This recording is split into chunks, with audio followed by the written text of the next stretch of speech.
Assalaamu calaykum asxaabtii ugu xiran wayne islaami meel kasta aad dunida dacaladeeda ka joogta waxaynu leeyahay afur wanaagsan ramadaan mubaarak maasha allah qisadeena jaceylkeed oo ka turjumaysay Nafisa iyo Yaasir baaktiggeeda ayaan noo soo gudbinayaa isla socod wanaagsan markasta aan Nafisa aan weydiiyo sababaha keena isbedelkeeda ayay igu dhihi jirtay saaxiib niyo kuuma haye iska kay fasax ayay dhihi jirtay oo orodoo guursanaa kale ani niyada kuuma haye hadalkaas ay Nafisa igu dhihi jirtay waan la yaabay waa la fajacay anna saas kuma quusanin Nafisa ayaa haddana mar labaad aan weydiiyey markaas ayay igu dhahday walaalow aan niyo kuuma haye naag niyo kuu hayso oo orod oo guurso maalin maalmaha ka mid ayaan ku yiri Nafisa walaalay bal ii sheeg dhibka ku haysta maxaa jira maxaa isbedelkan xoogga leh oo kugu yimid markaas ayay Nafisa ay tiri markaas ayay ku dhahday hadal badan uma baahni bax naagta kale aa qabtay bax la soo saaxo la soo baashaal Nafisa ayaa hadalkaas igu dhahday markaas ayuu dhahay adduunka dhan igu soo yaraaday aniga oo waxba aan naag aan la hadlaynin aan shukaansanaynin aan qabin oo hal mar damacan iga soo galin ayada ma ogin naag kale ayay hadalkaas igu dhahday adduunka dhan ayaa igu soo yaraaday waxay sheekadii isku cankirantayba waxaa maqlay Nafisa waalidkeed ayuu lah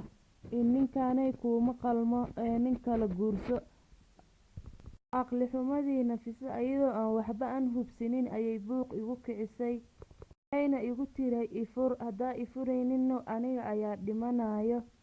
markaas ayaa anna maxaa isdhahay haddii gabadhan oo nafteeda ay rabto in ay disho in u fududay ayaa anna isdhahay markaan arkay xaaladda inay cirka isku sareertay ayaa anna u fududeeyay balse saas ayaan Nafisa aan ku furay muddo kadib ayaa maqlay Nafisa waalidkeed inay igu soo diri jireen qoyska Nafisa ay ka dhalatay ilaa hadda ma aqaan sababaha ay ani ugu soo direen Nafisa ee igiga fureen gabadhooda Yaasir ayaa dhahay laakiin waxay ahaato waalidiinta Soomaaliyeed iyadoo ay fiican yihiin intooda badan haddana wax ku jiro dumiyo qoysas oo dhisan waan waxaan ugu baaqi lahaa inay alla ka cabsadaan ayna ka xishoodaan ayuu dhahay Yaasir isoo hadda ii haysa hal gabar oo 2 sano jir ayay hadda Nafisa ii haysaa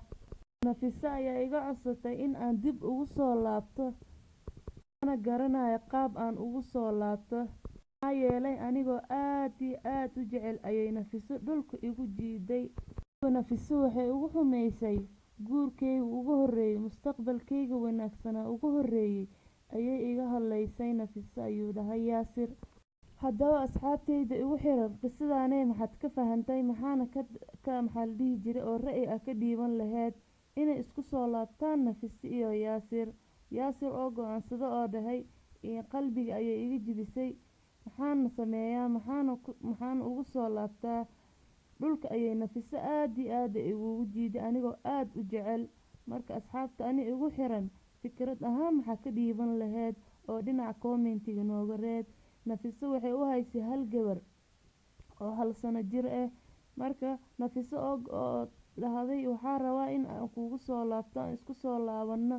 aan sii wadano maxaa la dhihi jiray nolosheena farxadda badneed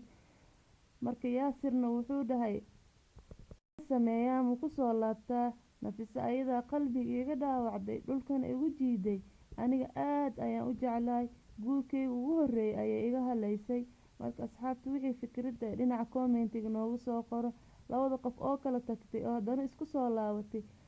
boqolaa kala tagtoo isku soo laabata ani ahaan waxaan dhihi lahaa isku soo laabta guurkiina sii wata waalidiintana u sheeg qaladkooda tusa labada qof oo isjecel labada kala dheeraysay aqara ayadana waraa u taalo marka asxaabta wixii fikrad oo dhinaca commentiga noogu soo qoro waxaan leeyahay sidaas iyo nabadgelyo like-tana noo saar waa noo muhiim dhiirigelin waaye sida muuqaalka dad badan u gaaro assalaamu calaykum waraxmatullaahi wabarakaatuh